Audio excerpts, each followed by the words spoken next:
Hi hello నమస్తే అస్సలం వాలేకుమ్ ఆదాబ్. నా చేతి వంట ఛానల్కు స్వాగతం సుస్వాగతం పలుకుతూ నేను మీ సాగర్ మళ్ళీ ఇంకొకసారి మీ ముందుకు ఒక కొత్త రెసిపీతో వచ్చేసాను. ఈరోజు నేను నాటుకోడి కర్రీని అయితే చేశానండి. నాటుకోడి కర్రీ కాస్త ఎక్కువ క్వాంటిటీలో చేశాను. 3 కేజీల నాటుకోడి చికెన్ ఏదైతే ఉందో దాన్ని తీసుకొని ఇక్కడ కర్రీని అయితే చేయడం జరిగింది. కర్రీ వచ్చేసి చాలా చాలా టేస్టీగా వచ్చిందండి. వీడియో కూడా అంతకన్నా బాగా వచ్చింది. ఇప్పుడు మనము వీడియోలోకి వెళ్ళిపోదాం.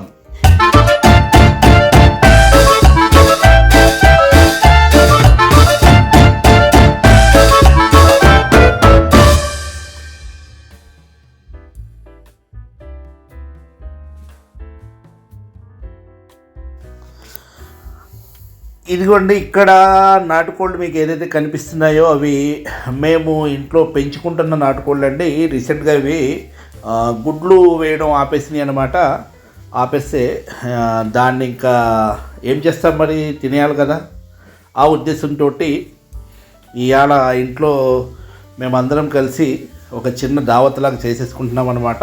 ఈ కోళ్ళు ఏదైతే ఉన్నాయో ఈ విధంగా వేరే షాప్లో కాకుండా ఈ విధంగా దీన్ని ఈకలు ఏదైతే ఉన్నాయో ఈ విధంగా తీపించి కాల్చి శుభ్రం చేయించుకుంటున్నాను నేను ఇక్కడ. ఎందుకంటే మనం షాప్లో చేయించుకుంటే కనుక వాళ్ళు హాట్ వాటర్లో ముంచేస్తారు కదా, అట్లా ముంచకుండా డైరెక్ట్ ఈకల్ని తీయించేసి ఈ విధంగా కాల్పించి దగ్గరుండి కార్యక్రమం ఏదైతే ఉందో అది నేను చేపిస్తున్నాను ఈ విధంగా. ఎందుకంటే ఇలా చేసుకుంటే కనుక మనకి కర్రీలోకి ఒక మంచి టేస్ట్ అయితే వస్తుందండి.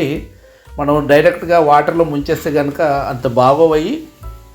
మరి ఈ విధంగా బాగా కాల్చుకొని మొత్తం ఈకలన్నీ తీసేసి శుభ్రంగా కాల్చేసుకొని ఇవ్వండి. మనకు కాల్చిన తర్వాత ఈ ఏదైతే ఈ కోళ్ళు ఉన్నాయో వీటిని పసుపు రాసి కడిగిస్తున్నానన్నమాట. పసుపు రాపించేసుకొని మొత్తం పైన అంతా కూడా కడుగుతున్నారు చూడండి. ఇక్కడ ఇలా దగ్గరుండి పని చేసుకుంటే కనుక కర్రీ చాలా చాలా చాలా టేస్టీగా వస్తుందండి. ఇలాగా 3 కోళ్ళు ఏదైతే ఉన్నాయో మనకి 3 కేజీల మాంసం వచ్చింది. యాక్చువల్గా కోళ్ళు చూడడానికి 1.5 కేజీన్నర పావు తక్కువ 2 కేజీల్లాగా అనిపించినప్పటికీ కూడా అవి ఈ విధంగా తీసేసిన తర్వాత చొక్కలయ్యని కూడా అది మన ఈకలై తీసేసిన తర్వాత ఆ విధంగా వచ్చినాయి. చూడ్డానికి పెద్దగా అనిపించినప్పటికీ కూడా అవి ఈ విధంగా చేసిన తర్వాత తక్కువ చిన్నగా కనిపిస్తున్నాయి అన్నమాట. చూడండి, ముక్కలు కూడా దగ్గరుండి మనకి ఎలా కావాలంటే అలాగా కొట్టించుకోవడం అయితే జరుగుతుంది ఇక్కడ. ఇలా చేసుకుంటే కనుక చాలా చాలా టేస్టీ కర్రీని అయితే తినవచ్చు. ఇవన్నీ ఇక్కడ మనకి ఈ కోళ్ళు ఏదైతే ఉన్నాయో ఈ విధంగా వాళ్ళు కొట్టేసి ఇస్తున్నారు. దీనికి వాళ్ళు ఈచ్ కోడికి వచ్చేసి 100 రూపీస్ని అయితే ఛార్జ్ చేశారు వాళ్ళు. విధంగా మనకి చాలా బాగా చేసి ఇచ్చారు. ఒక విధంగా చెప్పాలంటే ఫుల్లీ సాటిస్ఫైడ్ అన్నమాట ఈ విధంగా చేయడం వల్ల. ఎందుకంటే ఇక్కడ ముక్కలు ఏదైతే ఉన్నాయో అవి కూడా కొట్టేస్తున్నారు చూడండి.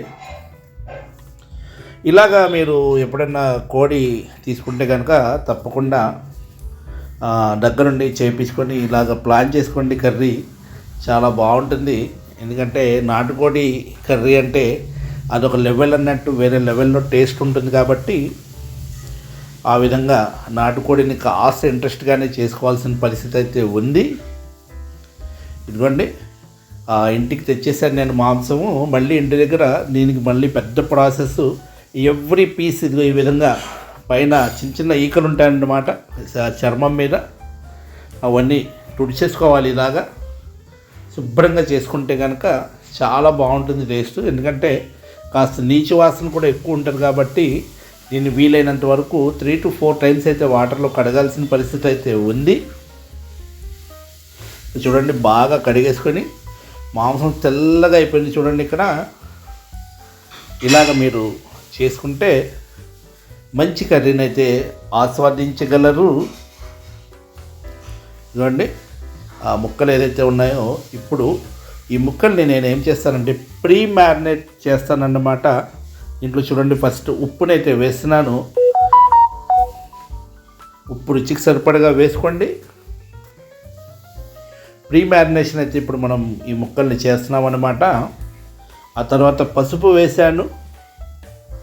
ఇదిగోండి, పసుపు ఒక 2 టీ స్పూన్స్ అయితే వేసాను ఇక్కడ.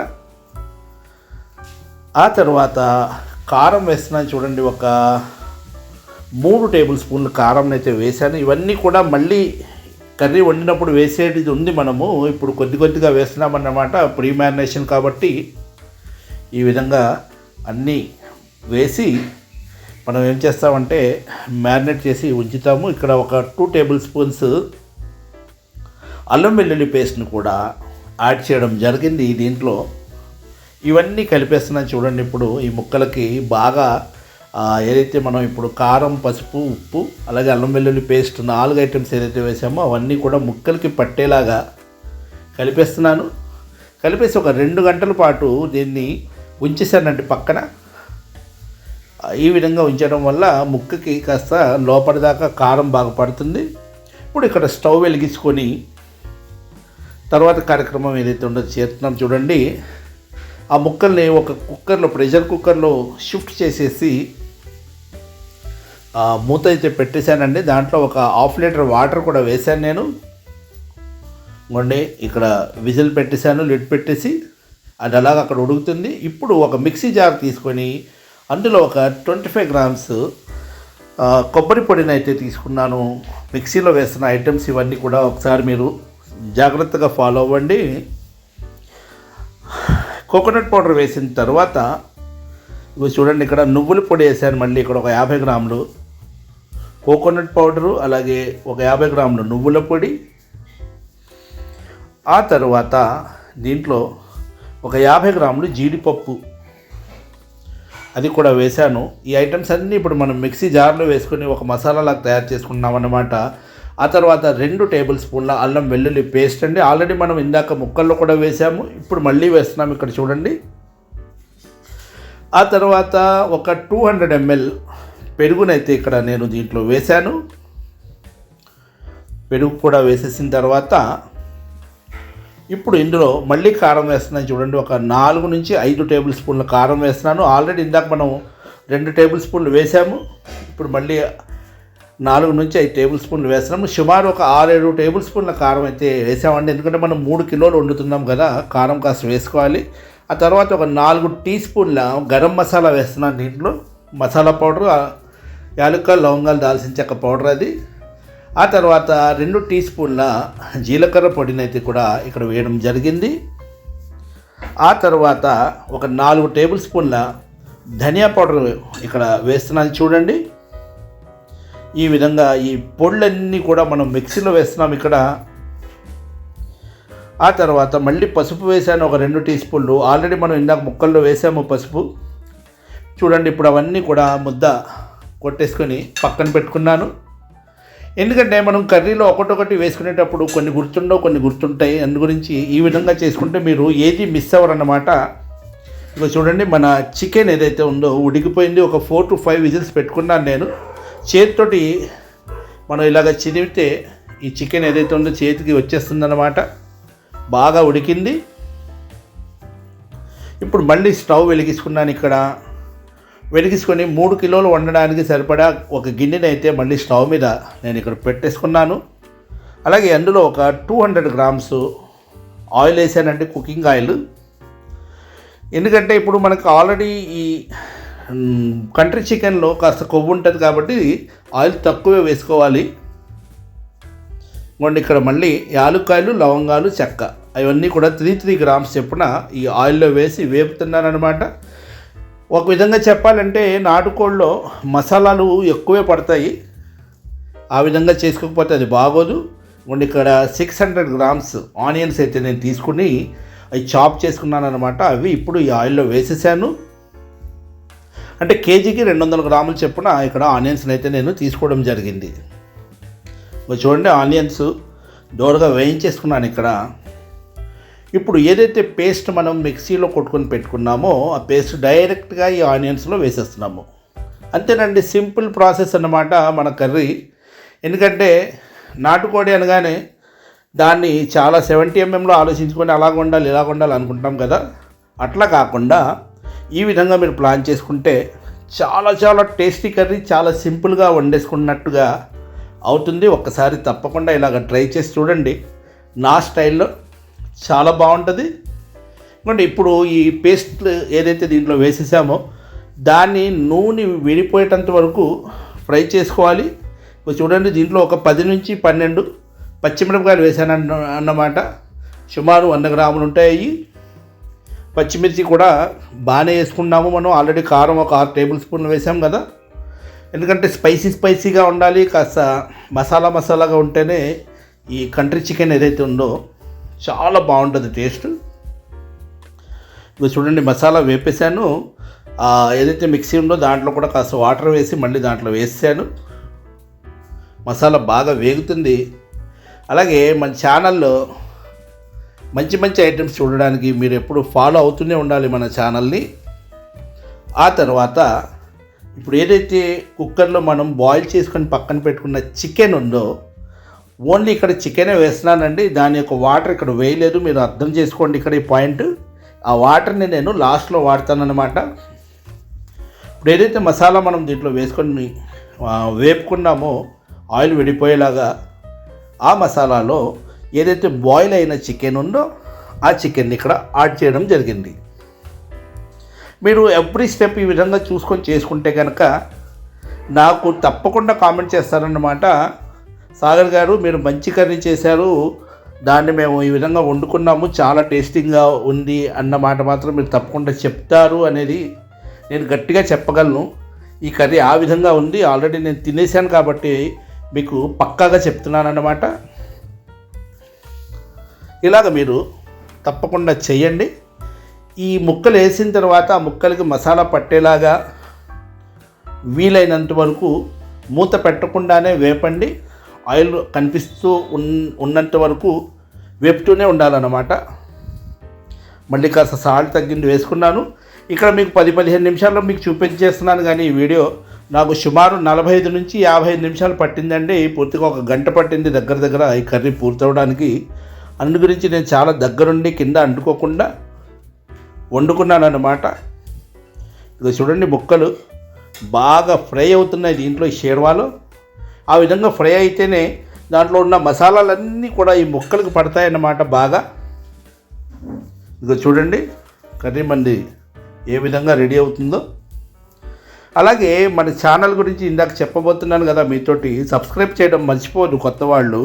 పాత వాళ్ళు ఎవరైతే ఉన్నారో షేర్ చేయడం మర్చిపోవద్దు. గంట బటన్ నొక్కుకొని నోటిఫికేషన్స్ని మీ దాకా వచ్చే ఏర్పాటు మాత్రం తప్పకుండా చేసుకోండి. ఇదిగోండి, ఇక్కడ నేను ఈ చికెన్లో వాటర్ ఏదైతే ఉందో చికెన్ స్టాక్ ఇప్పుడు వేసానన్నమాట. పూర్తిగా మీకు మసాలా ముక్కలకు అంటుకుపోయిన తర్వాత ఇప్పుడు వాటర్ వేసి ఆ తర్వాత పుష్కలంగా కొత్తిమీర వేసేసుకున్నాను. ఎందుకంటే కొత్తిమీర కూడా మంచి ఫ్లేవర్ని ఇస్తుంది కర్రీకి. అందు గురించి కొత్తిమీర కాస్త ఎక్కువే వేసుకోండి, వీలైనంత వరకు వేసుకుంటే చాలా మంచి కర్రీని అయితే మీరు ఆస్వాదించగలరు. ఇప్పుడు మూత పెట్టాను చూడండి. మూత పెట్టి సిమ్ మీద ఒక 20 నిమిషాల పాటు ఉంచేసానన్నమాట. ఇదిగోండి, మన కర్రీ ఈ మూమెంట్లోకి ఇప్పుడు వచ్చేసింది. ఇలాగే ఈ టైంలో మీకు షేర్వా యొక్క కన్సిస్టెన్సీ ఏదైతే ఉందో దాన్ని మీరు బ్యాలెన్స్ చేసుకునే టైం ఇదే. మీకు ఎక్కువ షేర్వా కావాలంటే ఇలా ఉంచేసుకోవచ్చు, మీకు ఇంకా చిక్కగా కావాలంటే ఇంకా కొంచెం ఉంచి చేసుకోవచ్చు. చేసుకుంటే ఇంకా చిక్కగా వస్తుంది. ఇంకోండి, ఫైనల్గా దీంట్లో నేను ఒక 30 ml నిమ్మరసం అయితే ఇక్కడ వేశాను. ఒక 3 నిమ్మకాయలు రసం పిండుకొని ఆ నిమ్మరసాన్ని ఇక్కడ యాడ్ చేశాను అన్నమాట. ఈ విధంగా ఈ మన కంట్రీ చికెన్ ఏదైతే ఉందో నాటుకోడి కర్రీ చేయడం జరిగింది. చాలా చాలా చాలా సూపర్ టేస్టీగా కర్రీ అయితే వచ్చిందండి.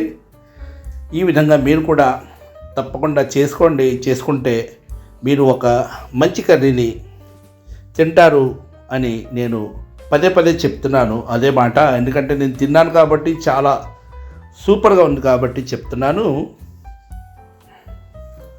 ఇదిగోండి ఇక్కడితోటి మన కర్రీ ఏదైతే ఉందో పూర్తయిపోయింది.